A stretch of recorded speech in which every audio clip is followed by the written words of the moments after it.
कक्षा 11 भौतिक विज्ञान के इस पीरियड में सभी छात्र एवं छात्राओं का एक बार फिर स्वागत है। आज वेक्टर का जोड़ना, सदिशों का जोड़ने के विषय में चर्चा करेंगे। किस प्रकार से सदिशों को जोड़ा जाता है, क्योंकि सदिश जो है साधारण बीजगणितीय नियमों द्वारा नहीं जोड़े जाते। इनके लिए सदिश जोड़ अलग तरीके से होता है, इसी गुणा भी और भाग भी अलग प्रकार से होता है। तो आइए समझते हैं इसके बारे में। सदिशों का जोड़ना, सदिशों के बीजगणित के साधारण नियमों द्वारा नहीं जोड़ा जा सकता। इन्हें जोड़ने के लिए सदिश नियमों की आवश्यकता होती है। सदिशों को निम्न दो नियमों के द्वारा जोड़ा जा सकता है। पहला नियम क्या है? सदिश योग का त्रिभुज नियम, और दूसरा सदिश योग का समांतर चतुर्भुज नियम।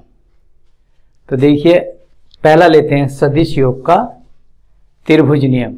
इस नियम के अनुसार यदि किसी कण पर किसी क्षण कार्यरत दो सदिश परिमाण एवं दिशा में किसी त्रिभुज की दो क्रमागत भुजाओं द्वारा निरूपित हों या होते हैं, तो उनका परिणामी योग सदिश परिमाण में उस त्रिभुज की तीसरी भुजा के बराबर एवं दिशा में विपरीत होता है। अब इसको किस तरीके से समझाएंगे? ज्यामितीय विधि द्वारा, और एक है गणितीय विधि द्वारा। देखिए, ज्यामितीय विधि देखते हैं पहले। माना दो सदिश ए और बी, एक सदिश ए ये वाला है, एक सदिश बी वाला ये है, जिन्हें हमें जोड़ना है। माना सदिश बी की दिशा सदिश ए से थीटा कोण पर है। ये हमने सदिश ए बना रखा है, इसको आगे बढ़ा दिया, दिशा ये बी ऐसे पड़ा हुआ था, और इसके कोण पता कर लिया, जितने का भी थीटा मान लिया हमने, 30, 35, 40, 50 जो भी होगा। तो ये हमने थीटा कोण ले लिया, इसको दिशा निकाल ली कितना है, इसे नाप लेंगे। अब हम इसे जोड़ना है, कैसे जोड़ेंगे? देखिए, सदिश ए को हमने पहले खींच लिया ओपी के मान करके, ए खींच लिया, जितना इतना बड़ा था इसी नाप करके इधर खींच लिया। अब इसको थोड़ा डॉट डॉट करके लाइन को बढ़ा दिया आगे, ताकि इस पर कोण देना हमें। इसकी जितने कोण से आए थीटा कोण बना करके एक रेखा और खींच दी, और वो बी के बराबर काट लिया। यहाँ क्या है? ये इसका पूंछ है और ये इसका हेड है, यानी ये इसकी पूंछ और ये इसका सिर। इधर तीर लगी हुई होती है, तीर बताता है दिशा को। अब इसके हेड को दूसरे की पूंछ से जोड़ देंगे, ये वाली टेल से। तो यहां पर हमने ये लिख दिया और इसका हेड ये आ गया। अब जब इसका परिणाम ही निकालेंगे तो पहले वाले का जो पूंछ थी और दूसरे वाले का हेड, इसको मिला देंगे और दिशा उधर ही को कर देंगे। तो ये आ जाएगा आर बराबर ए प्लस बी। ये इसका रिजल्टेंट या परिणामी वेक्टर आ गया, और दिशा इसकी विपरीत दिशा में हो गया। देखिए, अब क्या है? अगर हम अभी हमने पहला ए को लिखा था, ए लिखा था पहले और बाद में बी जोड़ा था। अगर हम बी को पहले लिखें तो देखिए, बी की दिशा में, जैसे बी की दिशा ये है, इसलिए हमने एक लाइन खींच ली और इसकी माप के बराबर खींच ली, और उसके बाद इसको आगे बढ़ाते हुए कोण दे दिया। कितने अंश का कोण है? जो भी थीटा अंश का कोण यहाँ बना दिया हमने ये, और उसके बाद एक खींच दिया हमने ये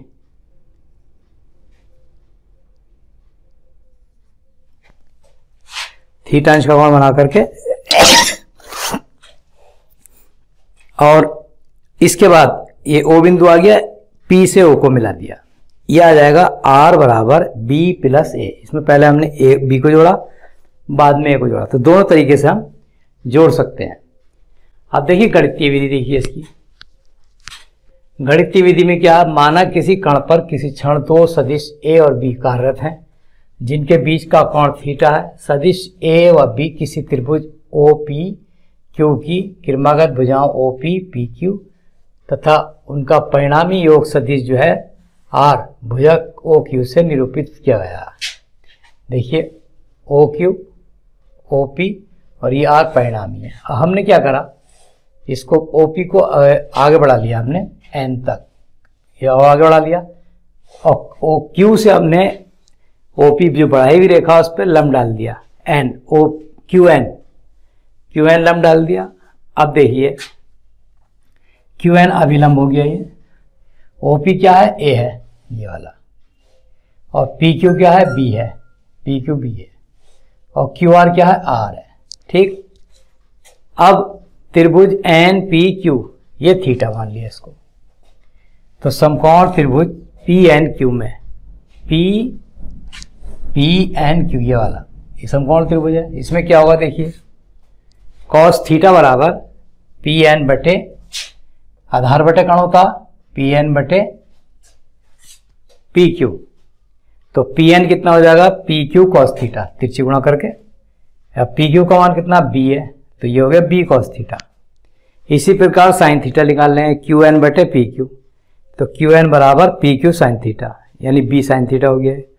अब समकोण त्रिभुज ओ एन क्यू से, ओ एन क्यू पूरे त्रिभुज में ले लिया हमने, देखिए इसमें क्या होगा, O Q R square O N बराबर O N square plus N Q square, कण का वर्ग लंब का वर्ग आधार के वर्ग के बराबर होगा।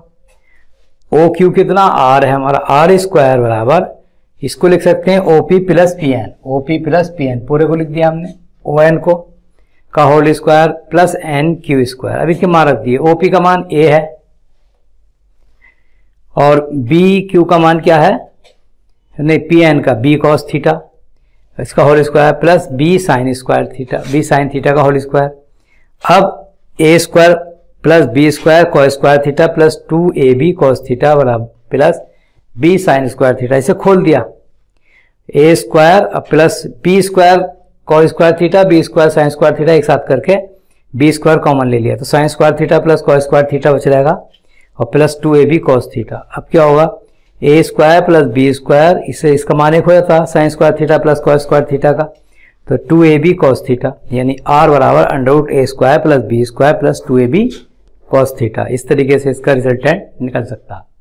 अब यदि परिणाम सदिश जो है आर सदिश ए की दिशा से फाई कोण बनाता है, तब क्या होगा, फाई कोण बना रहा है ये वाला, इसको हमें निकालना कोण को परिणामी सदिश कर दे,